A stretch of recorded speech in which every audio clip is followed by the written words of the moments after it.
There is an enemy that does not shout, does not strike, and does not come from the outside, yet it can bring down empires, ruin friendships, and blind the wisest of minds. That enemy is your own ego. It feeds on praise, swells with pride, and whispers that you are greater than you truly are.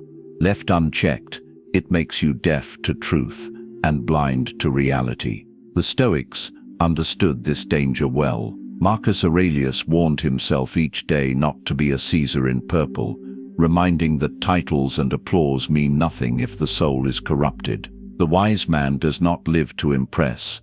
He lives to be in harmony with reason and virtue.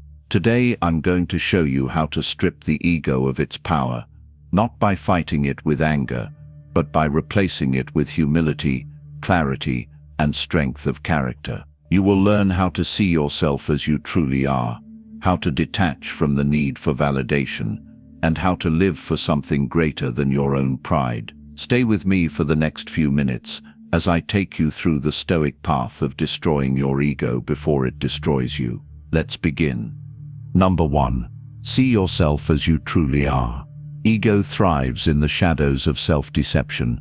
It is that quiet voice that tells you you are better than you are, while ignoring the work you still need to do. It blinds you to your weaknesses and makes you cling to a false image. The first step in destroying your ego is to strip away this illusion and see yourself without distortion. The Stoics practiced this daily. Marcus Aurelius would write in his private notes, reminding himself of his own mortality, his flaws, and the need for constant improvement. He did not write these words to impress others.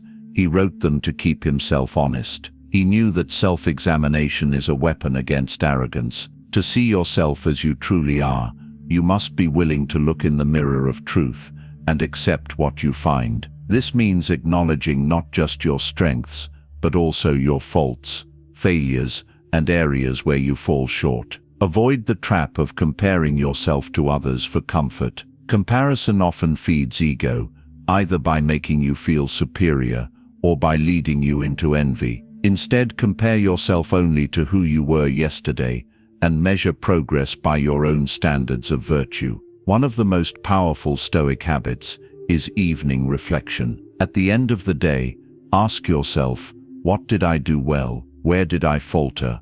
What will I do differently tomorrow? This is not an exercise in self-punishment.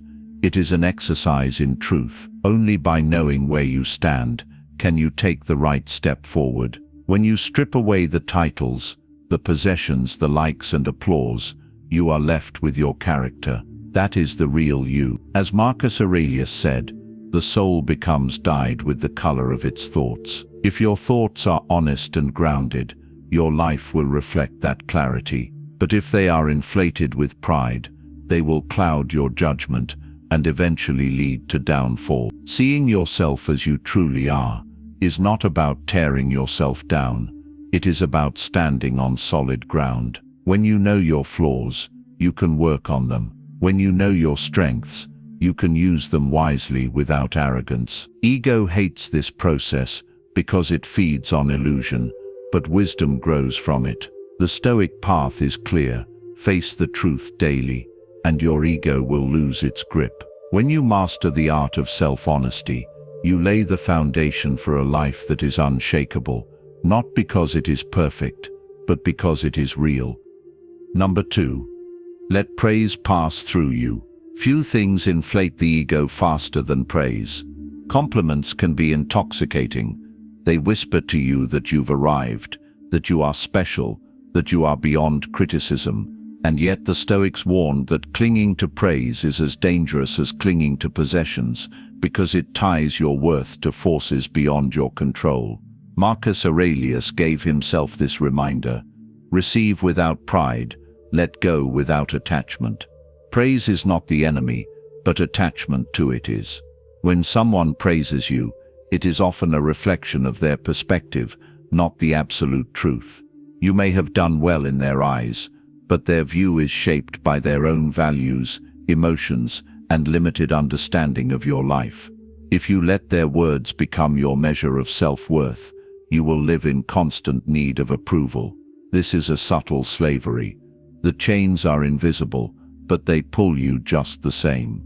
A Stoic accepts praise with the same calm they would accept criticism. The key is to let it pass through you, not settle within you. This doesn't mean you ignore kind words. It means you don't let them anchor your identity. When you let praise pass through, you acknowledge the good work without becoming addicted to applause. Think of a soldier who wins a battle. The cheers of the crowd are loud today, but tomorrow, another challenge will come, and the noise will fade. If the soldier depends on that noise for courage, he will falter when silence arrives. In the same way, if your confidence is built on praise, it will crumble the moment praise is absent. The Stoic builds confidence on principles, effort, and internal judgment, things no one can take away. Marcus Aurelius often wrote about the fleeting nature of human opinion. He reminded himself of how quickly the praises of one generation turn into the indifference of the next. Men once celebrated as heroes are now names in forgotten records. This is not to dismiss achievement, but to remind us that external glory is temporary. The only lasting honor is the one you give yourself for living with virtue. You can practice this detachment in everyday life. When someone praises you, pause before you respond. Thank them sincerely, but silently remind yourself, this does not define me. Then return your focus to the work itself. The work is where you grow. The work is where your true worth is shaped. Praise is only an echo. The real sound comes from within. Letting praise pass through you frees you from the highs and lows of public opinion. You become steady, unmoved by flattery or insult, guided only by what is right. In that steadiness, ego finds no fuel. You stop living for applause and start living for purpose. And when your life is anchored in purpose, the passing winds of praise will never steer you off course. This is the quiet strength the Stoics lived by, the strength that outlasts every cheer and every silence. Number 3. Trade arrogance for curiosity. Ego thrives when you believe you already know enough. It whispers, you've seen it all, you've learned it all, there's nothing more to gain. This arrogance is poison to growth.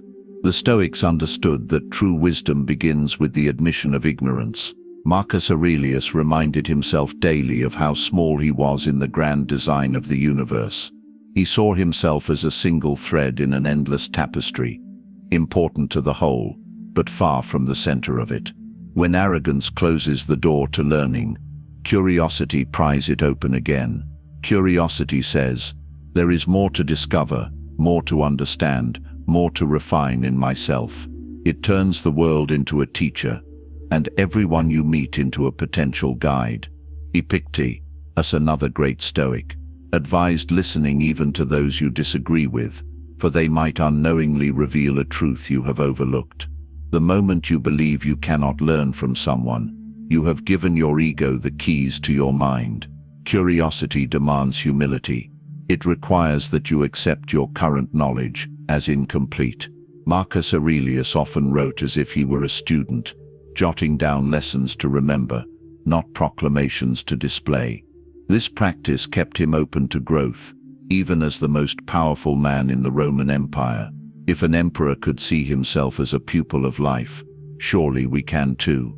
When you trade arrogance for curiosity, your conversations change.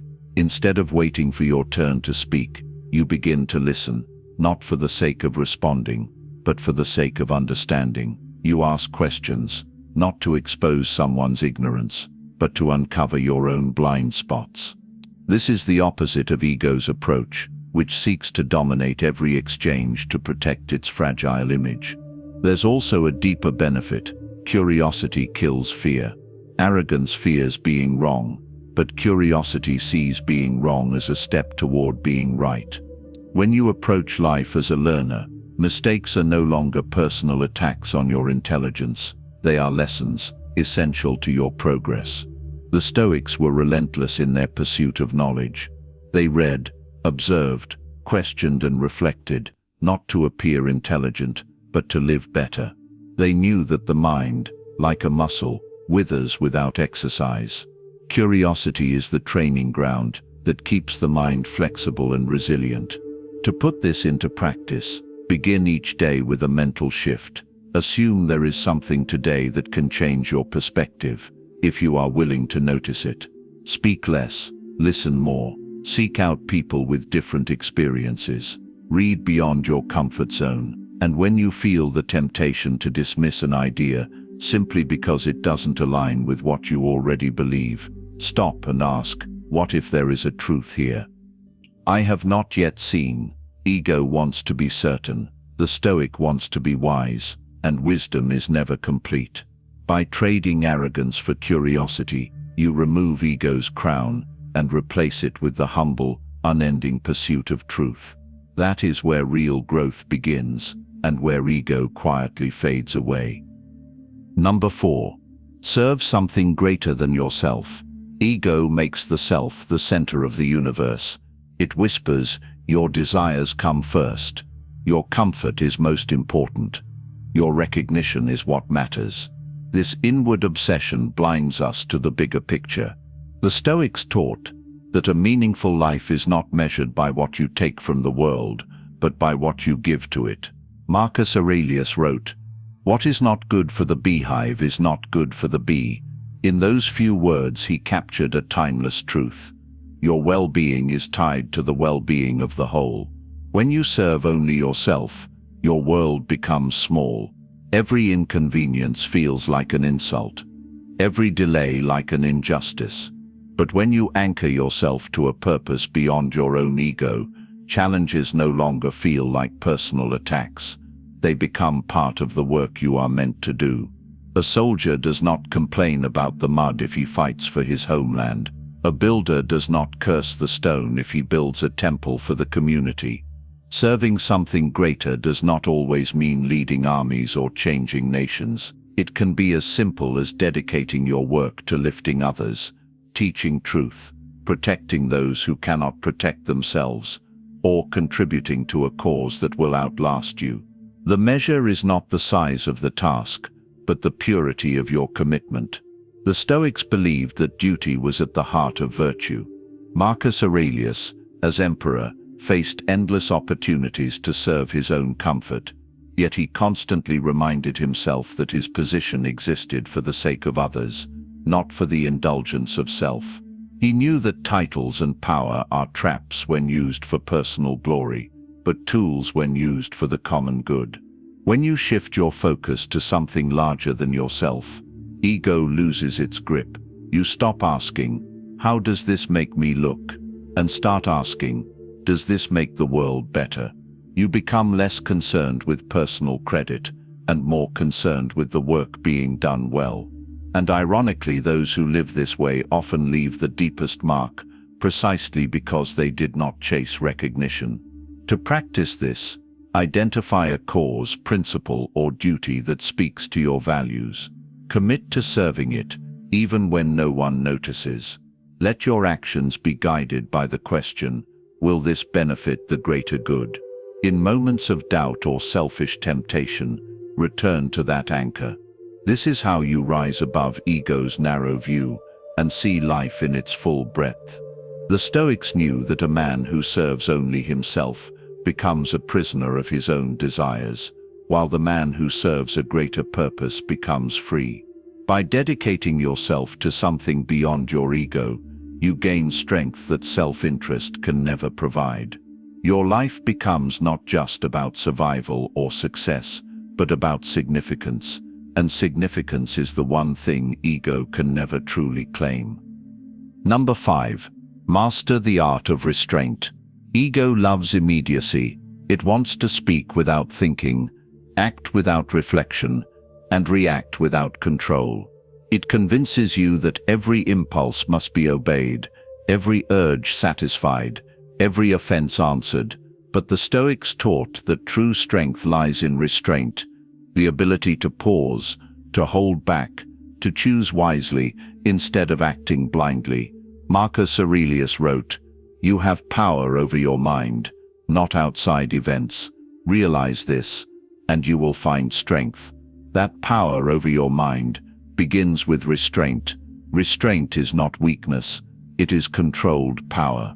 A wild horse may be strong, but until it is trained, its strength is dangerous to itself and others. In the same way, an undisciplined mind may possess intelligence and energy, but without restraint, it will waste both on reckless actions.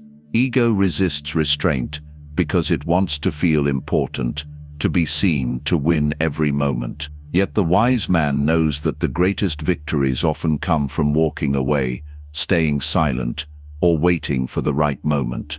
In the heat of conflict, ego urges you to strike back immediately, but restraint asks, will this serve my purpose, or only my pride? Many people have destroyed relationships, reputations and opportunities in seconds because they let their temper lead instead of their reason. The Stoic approach is to create space between stimulus and response, to breathe, to think, and to act with intention rather than emotion. Restraint also applies to ambition and desire. The ego says, if you can have it, take it now. But wisdom teaches that not everything available is worth possessing, and not every opportunity is worth chasing. A disciplined man chooses based on values, not appetite. This is why the Stoics valued moderation, not as a denial of joy, but as a safeguard against becoming a slave to cravings. Practicing restraint begins with self-awareness. Notice the moments when you feel the urge to rush, to interrupt, to prove yourself, or to indulge without thought. In those moments, remember that you are not your impulses. You are the one who decides whether to follow them. Marcus Aurelius often reminded himself to act without haste, without rest, moving steadily toward what matters, without being pulled off course by passing emotions. Restraint builds a kind of quiet authority. People trust those who can remain calm under pressure, who do not explode at the first sign of disagreement, and who are not driven by every passing desire. This steadiness commands more respect than any display of dominance. In fact, the person who can restrain themselves when provoked often holds the most power in the room, because they are not being controlled by ego. Mastering restraint is a lifelong practice. There will be moments when you fail, when words slip out, or when desire wins. But each time you succeed in holding back, you weaken ego's hold on you. Over time you become unshakable, not because life gets easier, but because you have trained yourself to act with reason instead of reacting with pride. This is the art of restraint, and it is one of the surest ways to free yourself from ego's rule. Number 6. Accept that you are replaceable. Ego clings to the idea that you are indispensable, that without you everything would fall apart. It feeds on the belief that you are the center of the story, the one figure the world cannot do without. But the Stoics, grounded in reality, saw through this illusion. Marcus Aurelius wrote often about how countless men who once held power, wealth, and fame are now dust, their names barely remembered. The truth is sobering. Life moves on without us, and one day even our greatest contributions will be replaced or forgotten. Accepting that you are replaceable is not meant to diminish your worth. It is meant to keep you humble. When you recognize that the world will keep turning whether you are here or not, you stop chasing the fragile immortality of recognition. You begin to focus on doing your duty well, not because it will make you eternal, but because it is the right thing to do in this moment. Ego resists this acceptance because it wants to be the exception. It says, yes, others may be forgotten, but I will be different. This is a dangerous trap. The more you believe in your own irreplaceability, the more you act out of self-importance instead of service. You begin to protect your image more than your integrity, and you start to see others as threats to your position, rather than as fellow travelers on the same path. The Stoics embraced the opposite mindset. They saw themselves as parts of a greater whole, valuable, but not irreplaceable. A soldier in an army may fight bravely, but he knows the battle will continue if he falls. His purpose is to fulfill his role with honor, knowing he is just one link in a long chain. This perspective strips ego of its illusions and frees you from the anxiety of maintaining status. To live with the awareness of being replaceable is to live with gratitude for the time and opportunities you have now. You stop wasting energy on trying to cement your place forever, and instead, you pour your effort into contributing meaningfully while you can. When Marcus Aurelius reflected on the fleeting nature of life, it wasn't with despair, it was with clarity. He saw that impermanence made each action more urgent and each moment more precious. In practical terms, this mindset makes you more teachable, more cooperative, and more focused on results rather than recognition. You no longer need to prove your superiority. You need only to play your part to the best of your ability. This humility strengthens relationships, builds trust, and allows you to leave a legacy based on virtue, not vanity. One day, the work you do will be taken over by someone else. Your name may fade, your achievements may be replaced, and your image may disappear. But if you have lived well, served faithfully, and acted with integrity, none of that will matter. The goal is not to be irreplaceable in the world's eyes, but to be irreplaceable in the way you lived according to what is right. That is a legacy the ego cannot touch. Number 7. Let actions speak louder than words. Ego loves noise. It loves to announce, to declare, to promise. It thrives on telling others what it will do, hoping to earn admiration before the work is even finished. But the Stoics placed no value in empty declarations. They believed that a person's true worth is shown not in what they say they will do, but in what they actually do. Marcus Aurelius put it plainly: waste no more time arguing about what a good man should be. Be one. Words are easy. They require no sacrifice, no discipline, no courage. Actions, on the other hand, demand effort and consistency. They reveal character in a way speeches never can. The ego is satisfied when people hear grand plans. The Stoic is satisfied only when those plans are carried out with integrity. When you focus on action over talk, you free yourself from the trap of performing for others. Too often, we speak about our goals not to commit ourselves, but to collect instant approval. This gives the illusion of progress without any real movement. The Stoic way is quieter. You work in the shadows, you build in silence, and when the time comes, your results speak for themselves. There is strength in restraint when it comes to words. Holding back from boasting about what you are doing allows you to keep your energy where it belongs, on the task itself. A farmer doesn't tell the world every day that he is planting, he simply plants, and when harvest comes, the proof is there for all to see. This principle also applies to moral character. It is not enough to talk about honesty, humility, or courage. You must live them. If you claim humility yet demand recognition, your words are hollow. If you claim courage but shrink from difficult duties, your claims dissolve in the light of truth. The Stoics measured a person not by their promises, but by their repeated actions over time. Marcus Aurelius himself lived this principle. As emperor, he had no shortage of opportunities to broadcast his virtues, yet his writings reveal a man more concerned with quietly fulfilling his responsibilities than with gaining admiration. His philosophy was not meant for display but for daily practice. Living this way requires patience. Results often take time, and the ego grows restless in the silence between effort and recognition. But that silence is where mastery grows. Each day of consistent action builds strength and credibility, until your work speaks so clearly that words are unnecessary. If you want to follow this path, resist the temptation to announce every ambition. Focus instead on building habits and delivering results. Let others talk, you work. Let others chase recognition, you chase excellence. In the end, it is not your speeches that will define you, but the life you've lived and the impact you've made. When you let your actions speak louder than your words, you not only weaken your ego, you strengthen your legacy. For while words can be forgotten, deeds endure. Number 8. Learn to lose with grace.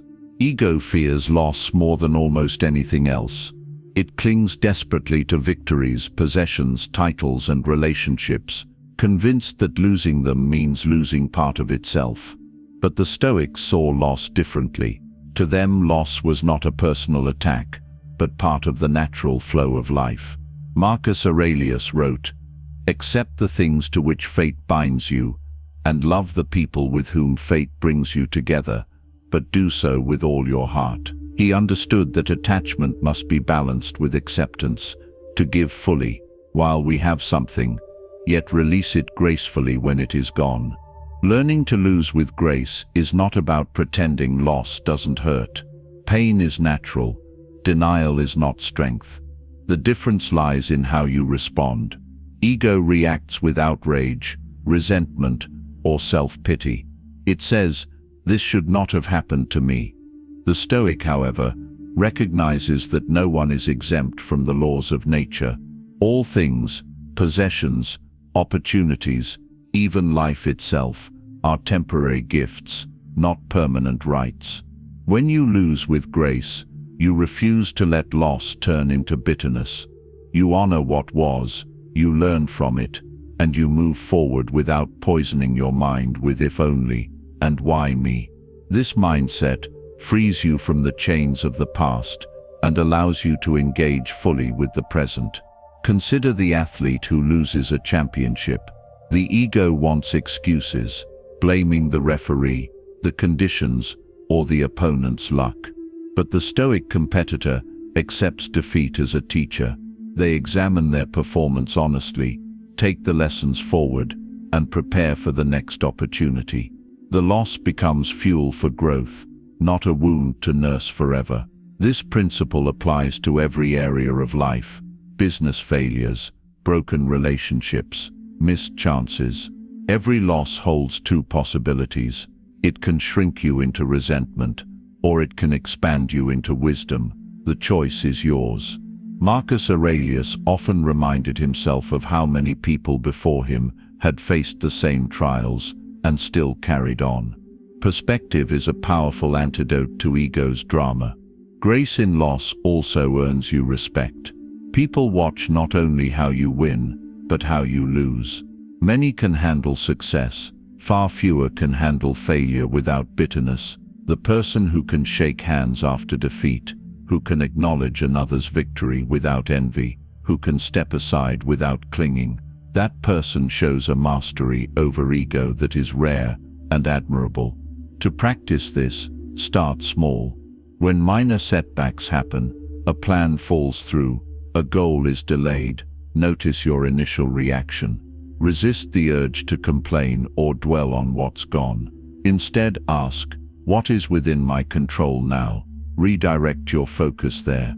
Over time, this habit builds resilience so that when major losses come, you can meet them with strength instead of collapse. Learning to lose with grace doesn't mean you stop striving to win. It means you strive with all you have, but remain at peace with the outcome. In this way, loss loses its power to break you, and ego loses one of its favorite weapons. Number 9. Value truth over winning. Ego loves to win, not just in competitions, but in arguments, debates, and even casual conversations. It would rather be seen as right than actually be right. It will twist facts, ignore evidence, and defend flawed positions simply to protect its pride. But the Stoics placed truth far above victory.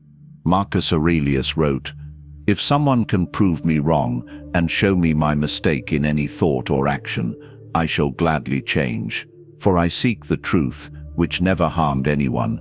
The harm is to persist in one's own self-deception and ignorance." To value truth over winning is to value growth over ego. When your priority is to win, you treat every disagreement as a battle to be conquered.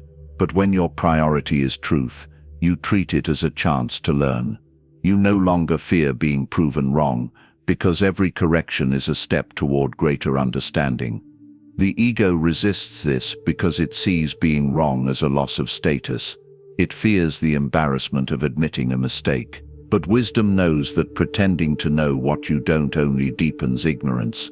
The person who can say, "I was wrong," earns more respect than the one who stubbornly clings to falsehood. In conversation, valuing truth over winning changes everything. You listen not to reply, but to understand. You ask questions, not to trap, but to clarify. If evidence or reason shows you that your view is flawed, you adjust it. This does not mean you bend to every opinion. It means you hold your beliefs with both conviction and openness. You stand firmly for what you know to be true, but you remain willing to reshape that truth when reality demands it. In practical life, this attitude keeps you from wasting time defending dead ends. It allows you to course correct quickly, instead of clinging to a plan simply because you announced it. It prevents the slow decay that comes when pride blocks learning. The Stoics knew that falsehood, no matter how well defended, will eventually crumble, but truth, even when unpopular, will endure.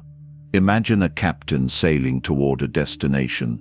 Midway, he learns the map he trusted is wrong. The ego-driven captain continues on the same path to avoid looking foolish.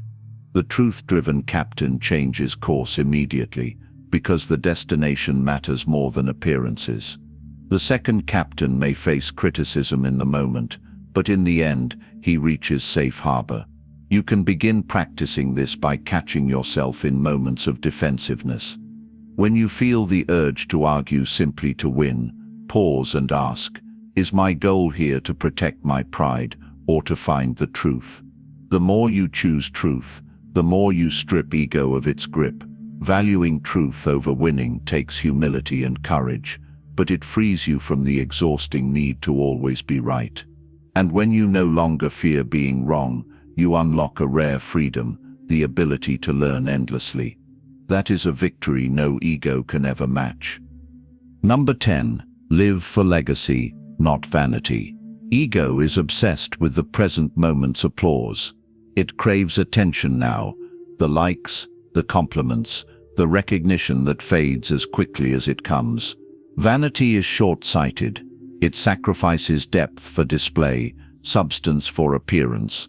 But the Stoics aimed higher. They lived not for the shallow praise of the crowd, but for the lasting influence of a life lived well. Marcus Aurelius reminded himself, "Fame after death is no better than oblivion." His point was clear.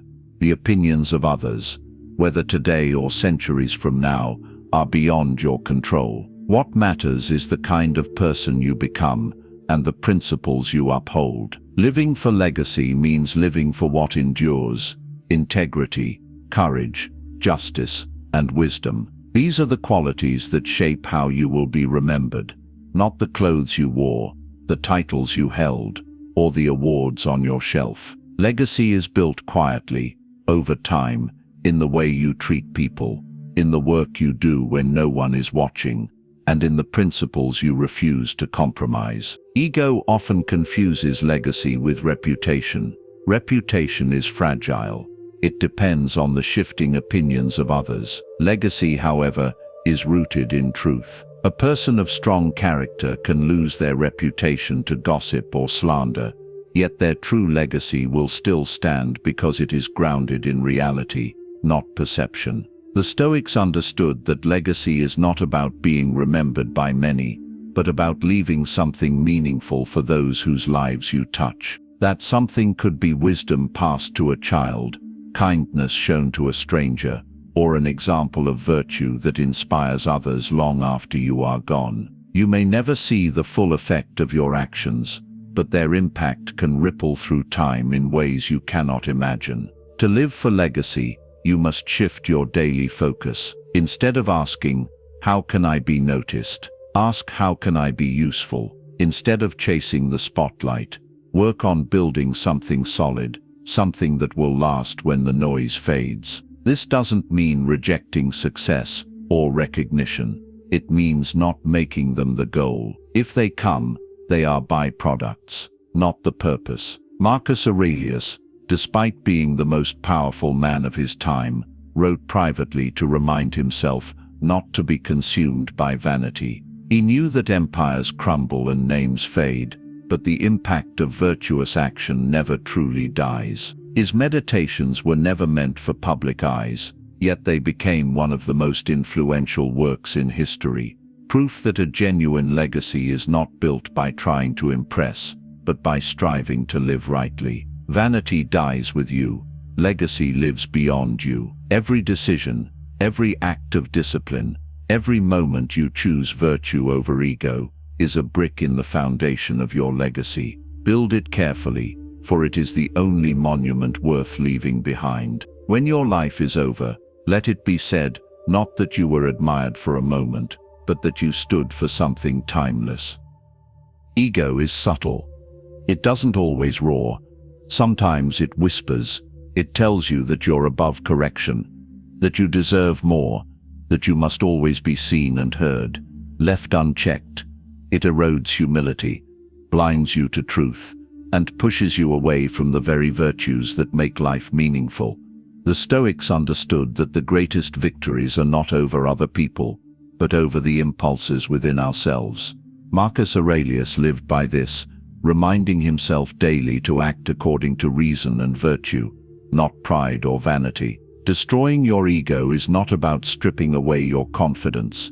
It's about anchoring that confidence in something real. It's about replacing the need for constant approval with the quiet satisfaction of living by principle. It's about acting with purpose, whether or not anyone notices, and finding strength in restraint, humility, and service to something greater than yourself. Each of the lessons you've heard, seeing yourself clearly, letting praise pass through you, trading arrogance for curiosity, serving a higher purpose, mastering restraint, accepting replaceability, letting action speak, losing with grace, valuing truth over winning, and living for legacy, is a tool for building a life that ego cannot corrupt. The Stoic path is not easy, but it is steady. It asks for discipline over indulgence, clarity over illusion, and virtue over vanity. If you can practice even a fraction of these principles each day, you will not only free yourself from ego's grip,